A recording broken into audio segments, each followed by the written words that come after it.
Di siang hari ini tajuk Maudu'ul Bahsi, pembahasan kita ikhwah fillah, saudaraku, satu keyakinan, satu akidah, satu kepercayaan, satu millah, satu agama, satu kiblat.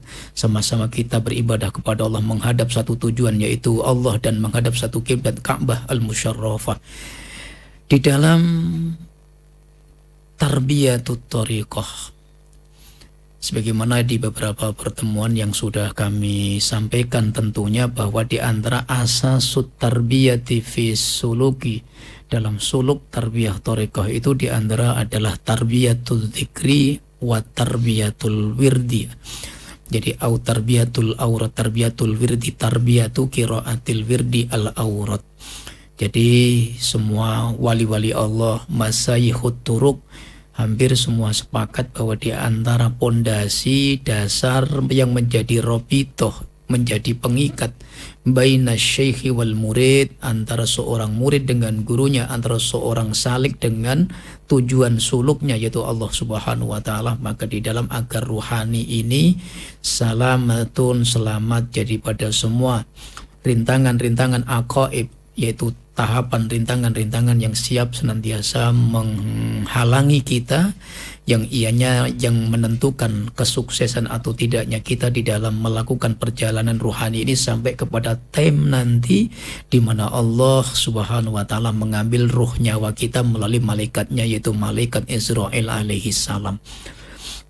Nah, tarbiyatul dzikri au qiraatil wirdi ini, saudaraku yang mulia, sepakat para wali-wali Allah, muassisut turuq, orang-orang wali-wali Allah yang ma'dzun, diizinkan oleh agama ini melalui Rasulullah, melalui wasail wasitoh, melalui daripada guru ke gurunya untuk mentarbiyah umat ini, dan mayoritas thariqah itu mengajarkan amaliyah wirid.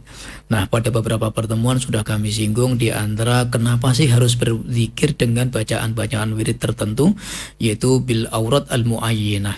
Nah, tentunya tidak terlepas hal ini sebagaimana yang kami pernah sampaikan bahwa apa yang diamalkan oleh ahlu thariqah itu adalah apa yang pernah diamalkan oleh Habibuna Rasulullah Sallallahu Alaihi Wasallam. Apa yang diajarkan oleh masyayikhut turuq, guru-guru di dalam semua thariqah, adalah apa-apa yang pernah ditarbiyahkan, diajarkan oleh sahabat-sahabat Nabi kepada murid-murid mereka.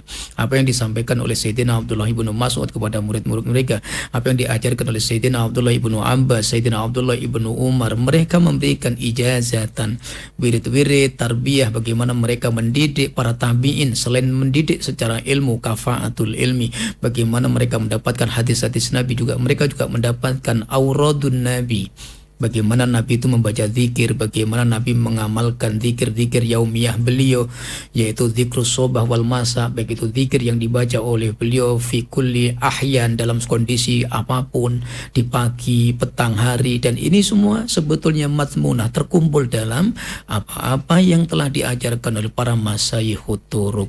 Jadi artinya apa yang diajarkan oleh guru-guru thariqah sedikit pun la yukhalifu, tidak menyelisihi dari apa yang pernah 14 abad yang silam pernah diajarkan oleh Rasulullah kepada umat manusia.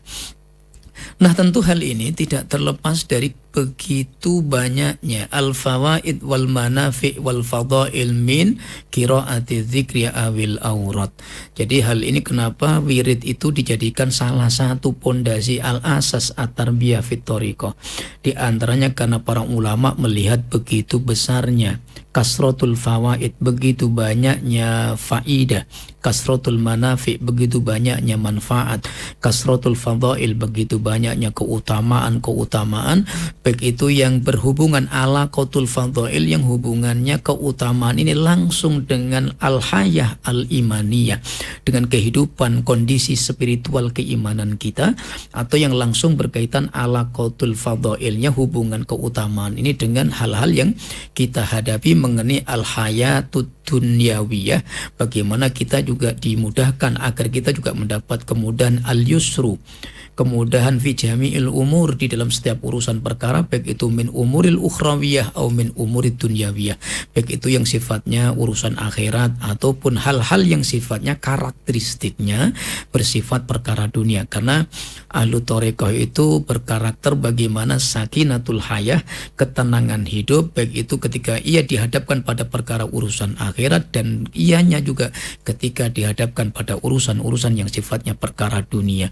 Dan ini akan diselesaikan oleh Allah dengan keutamaan-keutamaan, diantaranya adalah daripada sebagian besar keutamaan yang ada di dalam bacaan-bacaan wirid atau zikir yang sudah masru'atun, disyariatkan oleh syariat ini, dan ia maujudatun fil ahdil awal, dan ini dijumpai di generasi pertama, itu generasi khairul qurun, sebaik-baik umat, yaitu generasinya Rasulullah ma'ashabihi, bersama para sahabat-sahabat beliau radhiyallahu anhum ajmain. Nah, kita lanjutkan sekarang ikhwatul iman. Pada intinya bisa kita ambil keterangan globalnya. Jadi alaqatul auradi fil hayatil imaniyah ala suratin ijmaliyah. Jadi gambaran hubungan wirid dengan kehidupan keimanan yang tentunya sebagaimana kami pernah sampaikan bahwa orang berthariqah itu yaitu litaqwiyatil imani wat taqwa. Tujuannya yang paling mendasar adalah menguatkan keimanan, memperbagus keyakinan, kemudian adalah untuk menyempurnakan ketakwaan. Dan tiga tujuan ini adalah tujuannya orang beriman. Dan ini minnata ijit thariqah. Jadi natijah, bahkan dikatakan lubbut thariqah. Inti daripada pengajaran thariqah itu adalah ketika terjadinya qawiyul iman, keimanan yang kuat, kemudian sahihul ibadah, ibadahnya yang benar, kemudian tasfiyatul qalbi, hatinya bersih, kemudian keyakinannya juga kuat, dan inilah yang diinginkan oleh Rasul sallallahu alaihi wasallam kepada semua umatnya, dan ini juga yang diinginkan oleh para masyayikh turuq, semua guru-guru thariqah terhadap para murid-muridnya ketika menempuh perjalanan thariqah. Jadi kalau ada orang berthariqah tapi tujuannya selain ini ada ghardud dunyawiyah, ada aghrad, ada tujuan-tujuan yang sifatnya masih tujuan dunia, maka ini termasuk al-khata fil ghadi, kesalahan di dalam ketika seseorang menempuh suluk dalam thariqah. Karena thariqah itu murni adalah at-thariqah, jalan yang asas oleh para wali-wali Allah untuk menjadikan kita menjadi wali-walinya Allah, begitu. Dan tentu karakteristik wali inilah yang harus kita dapatkan ketika Allah menjelaskan ala inna awliya Allahi la khaufun alaihim walahum yahzanun. Nanti kita bahas seperti apa keterangannya dan konteksnya dan hubungannya dengan tarbiyah wirid ini. Nah, pada umumnya secara gambaran umum di hampir semua thariqah, termasuk di thariqah kami thariqatut Tijaniyah, thariqatul Ibrahimiyah Al-Hanifiyah. Jadi thariqah kami pun di thariqah Tijani, bahkan kami sampaikan bahwa asas tarbiyah di thariqah kami itu ada namanya al-wirdul lazim, yaitu wirid yang menjadi mulazamah, menjadi kewajiban yang ianya menjadi ma'hud, satu ikatan. Ketika seseorang itu sudah mengambil bayat, mengambil talqin dalam thariqah Tijani pada khususnya, maka di dalam wirid lazim ini yang ianya menjadi lazim masaan wa lazim subahan, ianya menjadi amaliyah wirid kami di pagi, kami wajib untuk menunaikan wirid ini, dan di petang hari nanti juga kami menunaikan wirid ini. Ianya dan hampir semua thariqah juga memiliki wirid-wirid yang pokok yang berbeda, mutanawiatan, beraneka ragam bentuknya. Tapi pada intinya mengerucut pada tiga amalan, dan ini disepakati oleh para ulama ahlu thariqah, dan ini juga yang dijelaskan oleh Syed Abdul Wahab Asy-Sya'rani rahmatullahi alaih dalam beberapa kitab-kitab beliau ketika beliau menjelaskan urian perkataan gurunya Syekh Ali Al-Khawas yang ketika beliau menjelaskannya secara panjang lebar dalam kitab-kitab beliau, dan termasuk dalam kitab Minahus Saniyah yang beliau tulis, kitab kecil, beliau juga menyinggung bagaimana apa-apa sajakah yang menjadi pondasi dasar amaliyah dalam orang-orang yang menempuh perjalanan ruhaninya menuju Allah Subhanahu wa taala. Jadi ada tiga wirid, tiga jenis. Jadi ada tiga jenis wirid yang ianya maklumun wa masyhurun ma'rufun, dia diketahui dan ini dikenal, dan ini masyhur gitu di kalangan orang-orang ahli thariqah. Yang pertama adalah wirdul istighfar, yaitu wirid mulazamah membaca istighfar.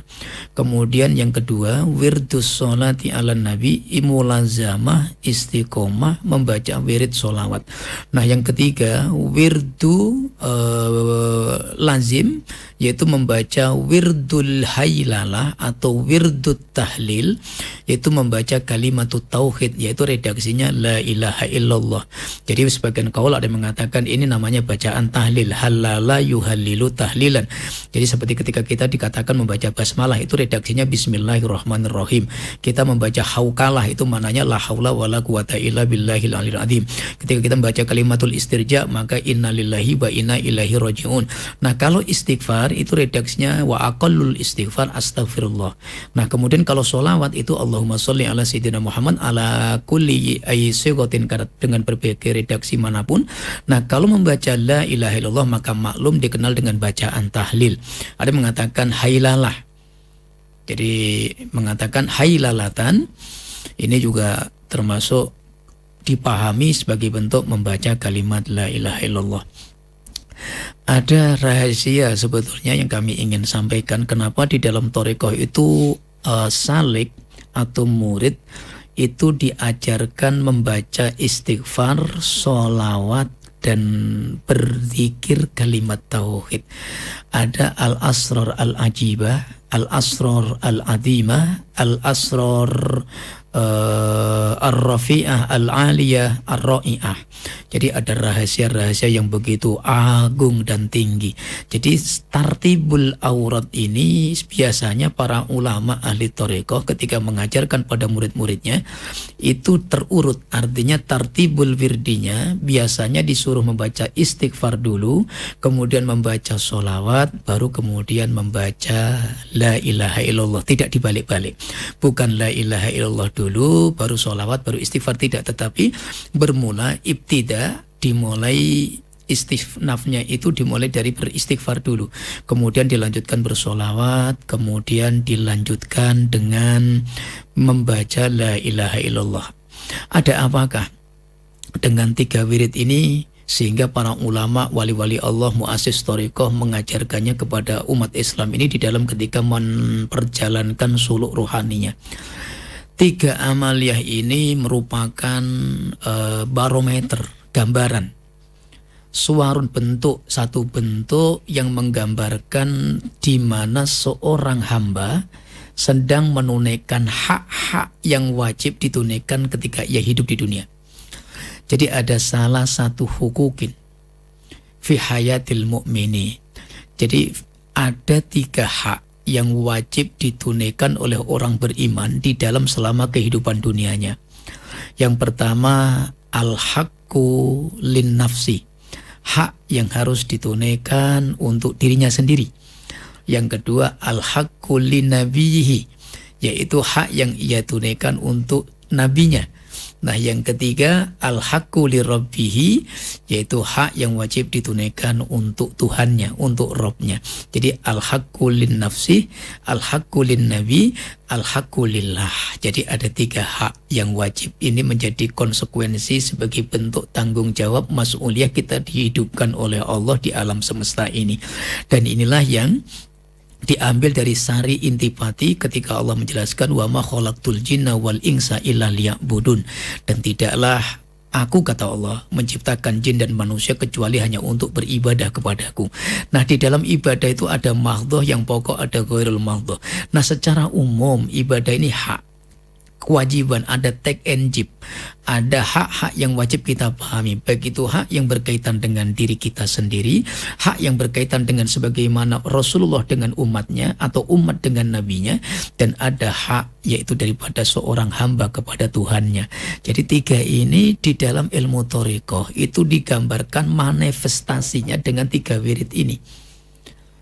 Ini kalau kita kupas secara tafsili ya, terperinci, sebenarnya 6-7 pertemuan pun tak cukup, tapi kami coba mengambil secara ijmal, secara global. Kenapa kami ahlu thariqah itu di pondasi dasar kami di thariqah itu ditarbiyah untuk istiqomah membaca 3 zikir ini.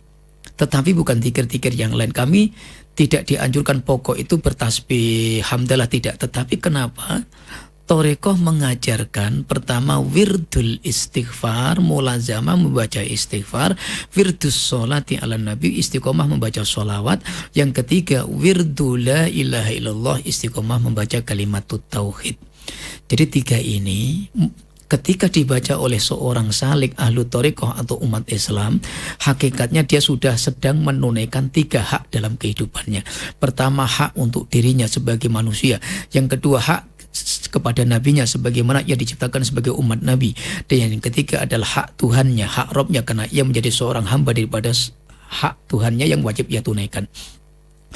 Nah, kita lihat yang pertama wirdul istighfar. Nanti kita bahas secara terpisah mengenai kenapa kita harus sering mulazamatul istighfar, membaca istighfar. Jadi istighfar ini bukan haknya Rasulullah dan juga bukannya haknya Allah Subhanahu wa taala, tapi ini hakul abdi, ini haknya murni, haknya seorang hamba. Rasul Shallallahu alaihi wasallam tidak memerlukan istighfar kita. Ini sepakat para ulama. Jadi kalau kita, bahkan Al-Imam Ibnu Hajar al-Asqalani dan yang lain mengatakan termasuk min asma'il adab, su'ul adab itu kalau memintakan ampun kepada Allah untuk Nabi. Karena Nabi itu layak taju alal ghufran, Nabi tidak memerlukan istighfar kita karena Allah sudah menggaransinya dengan ampunan. Maksumun bi batinihi wa mahfudun bi dhahirihi. Nabi itu maksuun an jamil khoto'i wa dhunub. Jadi Nabi itu dijaga oleh Allah daripada dosa besar ataupun kecil, baik itu yang sifatnya dohir atau batin, disengaja atau tidak. Nabi itu maksumun bi batinihi wa mahfudun bi dhahirihi. Jadi itu sudah garansi, karena itu sifat karakter kenabian. Nah, artinya Nabi itu tidak memerlukan istighfar kita. Nah, siapakah yang memerlukan istighfar? Itu adalah kita, Pak. Karena kita ini adalah mudhnib. Adnaba yudhnibu mudhnibun, orang yang irtakaba, orang yang kadang yartakibu, irtikab, jatuh dalam kemaksiatan. Jadi karena kita sadar bahwa kita ini adalah orang yang memang tidak luput dari kesalahan, anil khoto'i wa dzunub, maka istighfar ini menjadi satu kebutuhan. Orang yang beristighfar dalam konteks apapun bentuk istighfarnya, maka ia sebetulnya hakikatnya sedang menunaikan haknya. Dia sedang menunaikan kewajibannya terhadap dirinya sendiri. Orang yang beristighfar likulli yaumihi, di dalam setiap harinya, hakikatnya dia sedang mencintai dirinya. Orang yang beristighfar di pagi harinya, di siang harinya, di tengah malamnya, hakikatnya dia sedang menyayangi dirinya. Kenapa ini dikatakan rohima ala nafsi, menyayangi dirinya? Karena orang yang menghadap Allah dengan dosa-dosanya yang belum diampuni oleh Allah, karena dia enggan untuk bertobat, enggan untuk beristighfar, hakikatnya dia sedang dalam kondisi zalimul linafsi, sedang mendolimi dirinya. Dan ketika seseorang berdosa dan tidak bertobat, dia tidak mau mengistighfarkannya di hadapan Robnya, dia tidak mau membasahi lisannya dengan kalimatul istighfar, maka hakikatnya orang itu zalim terhadap dirinya. Kalau zalim kepada orang lain aja muharramun indallah, apalagi zalim kepada diri sendiri. Artinya apa? Ketika kita bahas secara lebih detail, kenapa sih istighfar itu termasuk sayang kepada diri sendiri? Orang yang ahli istighfar itu sebenarnya orang yang sedang mempersiapkan kebaikan untuk dirinya sendiri. Orang yang istiqomah beristighfar dalam suluk torikohnya, apapun bentuknya torikohnya, maka ia hakikatnya sedang mempersiapkan kebahagiaan untuk dirinya sendiri. Kita lihat contoh man lazamal istighfar, barang siapa yang ia istiqomah dengan istighfarnya, rozaqahullahu tabaraka wa ta'ala, Allah akan garansikan domanat, jaminan. Allah berikan rizki. Pertama, rizkon min haitsu la yahtasib, bahkan rizki yang tidak disangka daripada arah datangnya, daripada mana. Ketika dia kesulitan uang, ada aja Allah datangkan keuangan. Ketika dia sakit, Allah datangkan obat yang ia bahkan tidak memprediksi daripada mana obat yang bisa menyembuhkan penyakitnya. Rizkun min haitsu la yahtasib. Allah berikan likulli hammin makhroja, setiap kesulitan Allah berikan jalan keluar. Dan ini kalau konteks baru bicara dunia, belum bicara batiniah spiritual. Al-Imam Al-Imam Ibnul Jauzi, Ibnul Qayyim Al-Jauziyah, karena ini beda dengan Al-Imam Ibnul Jauzi. Al-Imam Ibnul Qayyim Al-Jauziyah dan beberapa keterangan ulama yang lain semua sepakat, termasuk Al-Imam Abdul Hamid Muhammad bin Muhammad Al-Ghazali, ternyata dosa itu merupakan mani, yang penghalang, hijab. Jadi dosa itu merupakan hijabun bainallahi wa abdih au bainal abdi wa rabbih. Jadi antara kita ini ada hijab. Jadi antara kita dengan Allah Subhanahu tabaraka wa ta'ala itu ada hijab, ada penghalang. Dan di antara hijab itu diantaranya adalah hijabud dzanbi, hijab dosa yang kita lakukan. Jadi semakin kuat dosa itu, maka semakin tebal penghalang kita dengan Allah, menghalangi dari rahmat Allah, menghalangi dari ilhamnya Allah, menghalangi daripada taufiknya Allah, menghalangi dari kasih sayang Allah. Maka ini terhijab kita. Nah, kalau sudah terhijab, maka sulit kita untuk mendapatkan ketenangan hidup, sulit untuk mendapatkan keistiqomahan di dalam ibadah, sulit untuk mendapatkan rafatul qalbi, hati yang lembut. Maka ini pentingnya istighfar. Ini baru gambaran secara umum. Makanya orang yang beristighfar, ketika dia istighfar terus menerus mulazamatan, maka Allah akan kabulkan. Pertama, Allah ampuni dosanya. Semakin sedikit semakin berkurang dosa, maka semakin berkurang dosa maka semakin bening kolbunya, semakin jernih jiwanya, semakin kuat giroh ibadahnya, semakin meningkat keimanannya. Dan ini berbalik dengan ketika semakin kuat dosa, besarnya dosa, maka semakin lemah badannya, semakin futur jiwanya, semakin kotor hatinya, maka semakin malas ibadahnya. Dan ini sunnatullah. Makanya, dan ini yang paling berat adalah, dan orang-orang yang berliput dengan dosa-dosa, baik itu minal kabairi was shaghair, dosa kecil, dosa besarkah ia, yang ia tidak mau beristighfar, tidak mau bertobat, dan ia belum diampuni oleh Allah, maka ini termasuk min sababun min asbabi su'il khatimati, dan ini termasuk sebab di antara sebab-sebab orang itu matinya su'ul khatimah. Wal iyadzu billah. Wa su'ila al-imamu Nu'man bin Sabit rahmatullahi alaihi al-masyhur bi Abi Hanifah. Al-Imam Nu'man bin Sabit atau yang dikenal dengan Al-Imam Abu Hanifah pernah ditanya oleh murid-muridnya mengenai tentang masbabu su'il khatimah. Ya Syekh, apa asbabu su'il khatimah? Dan ini direkam pengarang kitab Daqaiqul Ahbar. Orang-orang yang banyak mendapatkan su'ul khatimah yaitu adalah tarkut taubah wa tarkut zulmi. Dia meninggalkan taubat dan tidak meninggalkan kezoliman, baik itu terhadap dirinya sendiri atau kepada orang lain. Termasuk orang yang zalim itu adalah ketika dia berdosa tetapi dia tidak beristighfar di hadapan Allah. Itu zalim sekali. Jadi zalim itu bukan hanya menganiaya orang lain, menfitnah orang lain. Itu zalim. Oh, dia telah memfitnah saya, Pak Ustadz. Dia zalim. Oke, itu zalim. Oh, dia anak itu durhaka kepada orang tuanya. Oke, dia zalim kepada orang tuanya. Orang tua mengabaikan hak anaknya. Dia zalim orang tua itu kepada anaknya. Tapi ingat, ketika ada seseorang hamba, dia melakukan dosa dan dia tidak bertobat, dia tidak mau beristighfar, bahwa sesungguhnya dia adalah sebenarnya orang yang telah berbuat zalim, dan ia zalim kepada siapa? Kepada dirinya sendiri. Karena apa? Orang yang meninggal menghadap Allah dengan membawa dosa, maka dia akan tentunya kalau tidak mendapat syafaat, tidak mendapat ampunan, maka hum yu'azzabuna inda yaumil qiyamati bi'adzabin syadidin, maka hakikatnya dia akan menjemput azabnya Allah Subhanahu wa taala. Jadi orang yang menjerumuskan dalam kehancuran al-halak, orang yang tidak beristighfar itu hakikatnya dia sedang mempersiapkan nerakanya. Orang yang berdosa tetapi tidak mau beristighfar, itu boleh dipahami hakikatnya dia sedang membangun pintu-pintu nerakanya, membuka pintu-pintu nerakanya, dengan pintu itu dibuka selebar-lebarnya. Dan orang yang beristighfar hakikatnya dia sedang menutup pintu nerakanya dan membuka pintu surganya, dengan pintu itu dibuka seluas-luasnya. Dan inilah yang perlu kita pahami, dan ini semua diajarkan di dalam ilmu thariqah.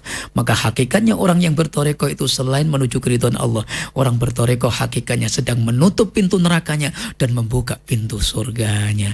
Makanya ini hak manusia, hak seorang hamba. Maka hakul istighfar itu adalah hak untuk diri kita sendiri, bukan haknya Nabi, bukan haknya Allah. Allah tidak memerlukan istighfar kita. Kita bertobat atau tidak itu tidak mempengaruhi keagungan Allah. Nabi sudah agung mundul azali. Kita bersolawat, kita tidak beristighfar pun tidak mengurangi kemuliaan Rasulullah. Maka Nabi tidak memerlukan istighfar kita. Tapi Nabi sedih ketika melihat umatnya berdosa tidak mau beristighfar. Nabi sungguh sangat bersedih di alam barzahnya. Nabi itu dihidangkan oleh Allah, dihidangkan kepada beliau. Jadi ma'rudoh dihidangkan kepada beliau itu amal-amal orang-orang beriman. Jadi kalau ada orang beriman kok berdosa, Nabi itu sedih. Dan Nabi sedih melihat hamba-hamba Allah umatnya ini ketika berdosa tetapi tidak mau bertobat. Maka istighfar adalah solusi untuk mempersiapkan bahwa kita ini adalah orang yang baik, bukan orang yang zalim, bukan orang yang ingin membuka pintu nerakanya Allah, tapi justru dengan istighfar kita hakikatnya kita sedang mengunci pintu neraka itu dengan sekuat-kuatnya. Jadi beristighfar itu hak kita sendiri. Jadi mau tidak mau beristighfar ya terserah kita gitu. Nabi hanya memberikan targhib buat tarhib. Artinya nanti kalau di akhirat lah hujjata, tidak ada hujjah lagi. Kenapa? Nabi sudah menyampaikan, para kiai sudah menyampaikan, para ulama, guru-guru kita menyampaikan. Nah nanti di akhirat maka la hujjata, tidak ada lagi hujjah di hadapan Allah. Kalau Allah ingin mengazab orang-orang yang tidak bertobat, maka Allah tidak ada tuntutan bagi kita orang-orang yang sudah menyampaikan. Kenapa? Ayo, kita sudah diberikan Allah tuntunan melalui nabinya. Nabi sendiri tidak pernah meninggalkan istighfar, padahal Nabi maksumun bi batinihi wa mahfuzun bi zahirihi. Nabi wala aqalla mim'ati marrah fi kulli yaumihi. Nabi bahkan katakan wallahi la astaghfirullah wala aqalla mim'ati marrah. Aku bertaubat beristighfar di hadapan Allah tidak kurang dari 100 kali. Ada yang mengatakan 79, ada yang mengatakan 100 kali. Wala aqalla tidak kurang, lebih boleh, kurang tidak. Nah, bagaimana dengan kita?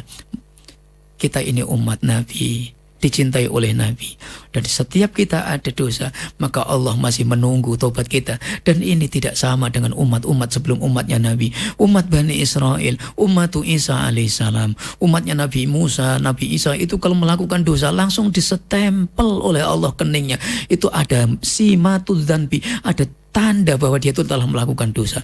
Dan kita tidak. Umat-umat dulu kalau sudah tidak mau dikandani, ngeyel bandel, langsung diazab oleh Allah. Tetapi umat Nabi ditunggu oleh Allah. Intizar, Allah menunggu nih. Sampai kapan? Hatta sampai nanti ketika Allah menetapkan malam yughargir, sampai ketika roh itu belum melewati batas kerongkongan kita. Selama itu Allah masih nunggu. Kapan kamu tobat? Kapan kamu istighfar? Nah, kalau kamu istighfar, aku terima tobatmu. Dan kamu tidak termasuk orang yang zalimul li nafsi. Kamu tidak zalim. Kamu orang yang baik dan aku terima tobatmu. Maka aku panggil engkau ya ayyatuhan nafsul mutmainnah irji'i ila rabbiki radiyatan mardiyah fadkhuli fi ibadi wadkhuli jannati. Orang-orang yang kembali kepada Allah biqalbin munib, orang-orang yang hatinya dengan penuh inabah kembali kepada Allah dengan hati yang tasliman, ya totalitas kembali kepada Allah mengharap ampunannya. Dan inilah orang-orang yang akan dibukakan oleh Allah pintu surganya kelak dengan selebar-lebarnya.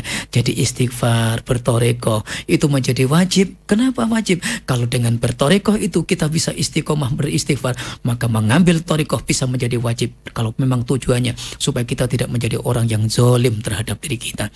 Nah, yang kedua, sholawat. Berbicara sholawat, maka tingkatan yang kedua berzikir sholawat hakikatnya adalah berbicara menunaikan haknya Rasulullah Shallallahu Alaihi Wasallam. Jadi haknya Nabi itu banyak, tetapi hak untuk membuka hak-hak yang lain itu pintunya itu pintu sholawat. Dan ketika seseorang itu sudah mampu bersholawat dengan istiqomah, Allah Subhanahu wa Ta'ala akan berikan kekuatan untuk agar kita mampu menunaikan hak-hak Nabi yang lain. Nabi itu punya hak, paling tidak ada 3 yang wajib kita pahami. Ada Nabi itu namanya al-haqqu lil qudwah. Jadi Nabi itu memiliki hak untuk diikuti. hakul qudwah wal uswah. Jadi Nabi itu punya hak diciptakan, diutus oleh Allah menjadi seorang Nabi dan Rasul, dihadapkan di hadapan umatnya, dan kita sebagai umat punya kewajiban menunaikan haknya Nabi. Dan Nabi itu punya hak untuk diikuti dan dicontoh suri tauladannya. Nah, Nabi juga punya hak untuk dicintai, hakul mahabbah. Tidak cukup hanya mengikutinya Nabi, tetapi juga harus memiliki hati kepada Nabi, memberikan cintanya kepada Nabi. Maka ini namanya hakul mahabbah. Dan ini jelas hadisnya banyak. Al-Imam Bukhari dalam kitabnya di awal-awal bab beliau mengatakan babu hubbin Nabi, riwayat Sayyidina Anas dan yang lain, la yu'minu ahadukum hatta an akuna ahabba ilaihi min walidihi wa waladihi wan nasi ajmain. Dan tidaklah seseorang itu imannya sempurna di hadapan Allah sehingga aku ini, kata Nabi, lebih dicintainya dibanding kecintaannya di hadapan semua orang-orang manusia, baik itu bapaknya, anak-anaknya, dan semua manusia. Dan ini menjadi barometer, simatul iman, ukuran keimanan, tanda keimanan. Nah, artinya, dan di antara hak Nabi itu hakus sholah, yaitu hak untuk diberikan kepadanya pujian, al-madhu wasana, keagungan. Kita agungkan Rasul dengan pujian-pujian, al-madhu bil lisan. Kita puji beliau, tidak hanya dengan cinta, tidak hanya dengan mengikuti sunnahnya, tapi juga bagaimana kita mengagungkan Rasul dengan sholawat-sholawat yang telah maksurah dituntunkan oleh Nabi. Ada sholawat Jibril sallallahu ala Muhammad, ada juga sholawat Ibrahimiyah yang sering kita baca ketika tasyahud akhir, ada sholawat-sholawat yang diriwayatkan membawa Allahumma sholli ala Muhammadin wa ala ali Muhammad. Ada juga solawat-solawat yang ghairul maksurah, yang tidak diimlak Nabi, tapi ulama sepakat diperbolehkan. Ada solawat Fatih, ada solawat Tibbul Qulub, ada solawat Munjiat, ada solawat Kanzul Ars, ada solawat Nariyah, ada solawat macam-macam mutanawiatan. Bahkan Al-Imam Yusuf Ismail An-Nabhani dalam kitabnya beliau mengumpulkan beberapa ragam bentuk solawat yang ianya bahwa ini para ulama sepakat untuk diamalkan, itu diperbolehkan, jawazun, dan itu disepakati oleh para ulama. Walaupun memang ada khilaf apakah diperbolehkan mengamalkan solawat yang ghairul maksurah, tetapi di madhab Syafi'i maka ya juzu boleh mengamalkan solawat-solawat baik itu yang maksurah ataupun yang ghairul maksurah. Karena ini intinya memuji Nabi, al-madhulin Nabi wassana'ulin Nabi bil nutqi awil lisan, yaitu mengucapkan sholawat kepada Nabi. Dan ini faedahnya juga banyak. Nah, artinya seseorang ketika sudah menunaikan haknya diri sendiri dengan beristighfar, maka dia harus menunaikan hak nabinya, yaitu dibuka dengan hak pertama, yaitu bersolawat kepada nabinya. Nah, yang ketiga yaitu zikrul hailalah, membaca zikir la ilaha illallah. Jadi Allah itu tidak disolawatin, tetapi Allah bersolawat kepada nabinya. Dan apa haknya Allah? Allah punya hak daripada umatnya, yaitu untuk ditauhidkan, Allah untuk diesakan dalam wujudnya, dalam ketuhanannya, dalam rububiyahnya, dalam af'alnya, dalam keesaannya, dalam ketika kudrah irodahnya, dalam ketika kita berhajat kepadanya, dalam kita mempersembahkan ketaatan kepadanya, dan dalam semua apapun yang kita persembahkan. Maka la syarikalah wala taj'alu andadan lillah, dan tak boleh kita menjadikan tandingan-tandingan yang lain bagi Allah, dan tidak ada persekutuan dalam semua bentuk konteks ibadah keyakinan bagi Allah. Maka kalimat yang paling mulia, kalimat yang paling agung sebagai bentuk kesaksian, syahadatan, wa'tirafan sebagai seorang hamba kepada Rabbnya adalah kalimatut tauhid, la ilaha illallah. Dan inilah kalimat zikir yang paling tinggi yang diajarkan oleh semua masyayikh thariqah. Artinya ketika orang berthariqah, dia hakikatnya sedang menunaikan haknya sendiri. Orang yang berthariqah hakikatnya dia sedang menunaikan hak nabinya. Orang yang mengamalkan zikir thariqah sedang menunaikan hak Tuhannya. Dia mentauhidkan Rabbnya, la ilaha illallah di pagi harinya, dia baca lagi la ilaha illallah di siang harinya, dia tambahkan la ilaha illallah di tengah malam sepertiga akhirnya. Jadi semua ini semata karena ia ingin keridhaan Allah subhanahu wa ta'ala. Dan tiga ini kami sampaikan, ada mafhum yang dipahami oleh para ulama. Kenapa istighfar itu paling bawah, baru sholawat, baru la ilaha illallah? Kok nggak dibalik-balik? Jadi tiga wirid ini menunjukkan dalalatan, ini petunjuk marotib, tingkatan dalam zikir. Jadi untuk sampai kepada Allah itu dipahami kita ini harus menjadi orang yang suci. Artinya istighfar itu merupakan asasut thariqah. Bahkan dikatakan Said Abdul Wahab Asy-Sya'rani dalam kitab Minahus Saniyahnya, Bahkan taubat dan istighfar itu kal asasi lil bunyan. Jadi seperti pondasi dari satu bangunan. Man la asasa la bunyanalah. Jadi orang yang nggak punya pondasi itu nggak mungkin bisa membangun bangunan tembok, itu nggak bisa. Yo pasti ambruk. Logika syariatnya pasti ambruk. Artinya kalau membangun rumah tembok ini terus langsung pasang bata di atas tanah, lihat gitu doang, insya Allah kemungkinan besar dia akan ambruk. Tetapi kalau dipasang cakar ayamnya, backgestingnya, pondasinya dalam kuat, mau dibangun lantai 4 pun tak akan masalah. Jadi taubat istighfar itu kal asasi lil bunyan. Wa man la taubata wala istighfar la bunyanalah. Jadi orang yang nggak mau istighfar ibaratnya tidak ada pondasi, tidak ada amal baginya. Artinya orang yang melakukan ketaatan, dia sholat 5 waktu dikerjakan, tapi dia dosanya terus menerus terus dilakukan, maka amalnya ini termasuk amal yang sebetulnya mulghah, sia-sia. Kenapa? Karena di satu sisi dia bermaksiat, di satu sisi dia terus melakukan dosa, di satu sisi dia melakukan ketaatan, di satu sisi dia juga istiqomah dalam perbuatan maksiatnya dan tidak mau bertobat. Makanya kalau kita ingin menyampai kepada keridhaan Allah, pondasi pertama yang dibangun, bersihkan ruhani, bersihkan hati. Dan apa cara membersihkannya? Kaifiyatut tazkiyahnya, yaitu bi aksaril istighfar, dengan cara beristighfar. Dan si istighfar itu termasuk simatul taibin, tanda orang yang bertobat itu istighfar. Selain ada meninggalkan al-azmu alla ya'uda ilaih, berazam untuk tidak melakukan kemaksiatannya lagi, kemudian al-iqla, mencabut kemaksiatan itu daripada kehidupannya, dan itu termasuk an-nadmu, menyesal.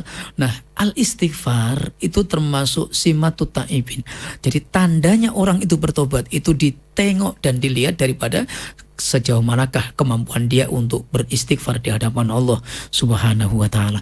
Jadi untuk menaiki tahapan-tahapan fase-fase tingkatan dalam menempuh suluk, maka tingkatan yang pertama itu makom taubat. Artinya bersihkan dulu rohani, bersihkan badan ini dari dosa-dosa, minal kabairi was shaghair, besar kecilnya, makruh-makruhnya. Nah, baru kemudian kita akan naik satu tingkatan. Dan untuk sampai kepada Allah tidak cukup hanya dengan tobat. Ingat, ada tingkatan yang berikutnya, harus melalui Rasulullah Sallallahu Alaihi Wasallam. Sulit bagi kita untuk sampai kepada Allah tanpa melalui Nabi. Bahkan untuk berdoa aja, maka doa itu tidak akan diterima Allah, hatta sehingga disebut nama Nabi fi awwali du'aihi, apakah disebut nama Nabi di awal doa, fi asna'i du'aihi, apakah di pertengahan doa, au fi akhir du'aihi, atau di akhir doa. Dan doa yang tidak disebut nama Nabi maka mu'allakun bainas sama'i wal ard, digantung oleh malaikat di antara langit dan bumi. Layak balullah, Allah tidak menerima doa itu padahal hanya doa. Artinya kita ini untuk sampai kepada Allah Subhanahu wa taala maka tidak boleh tidak melalui Nabi sallallahu alaihi wasallam. Dan pintu untuk menyampaikan kita kepada Allah melalui keridhaan Allah melalui Nabi yaitu dengan pintu sholawat. Dengan sholawat inilah kemudian Allah ridho kepada kita, Nabi cinta kepada kita, dan begitu banyak manfaat sholawat. Kita bahas nanti item per item, step by step, marhalah ilal marhalah, setiap sub per sub supaya kita lebih detail lagi. Nah, ini secara globalnya. Yang ketiga adalah baru kita untuk sampai kepada keridhaan Allah, taubatnya sudah benar, istighfarnya sudah istiqomah, kemudian sholawatnya sudah kencang, mencintai nabinya sudah benar, ittiba pada sunnahnya juga sudah kita kuatkan. Nah, tidak cukup, harus ada lagi, yaitu kekuatan, kuatul imani wal yakin, yaitu kekuatan iman dan ketakwaan, yaitu dengan dibuktikan mentauhidkan Allah dalam segala urusan, baik itu dalam urusan keyakinan i'tiqad, dalam urusan ibadah, dalam urusan ketika kita berhajat kepadanya.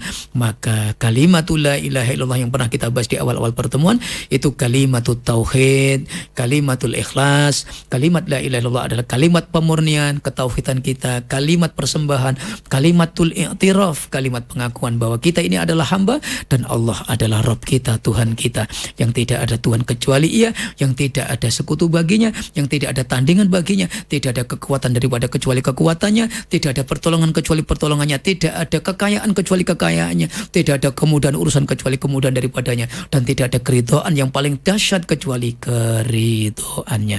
Hadanallahu wa iyyakum. Mudah-mudahan pengantar ini bermanfaat. Dan kita lanjutkan untuk penjelasan lebih detailnya di pertemuan yang akan datang. Insya Allah kami kembalikan kepada Akhun Al-Fadil. Falyatafaddal mashkur.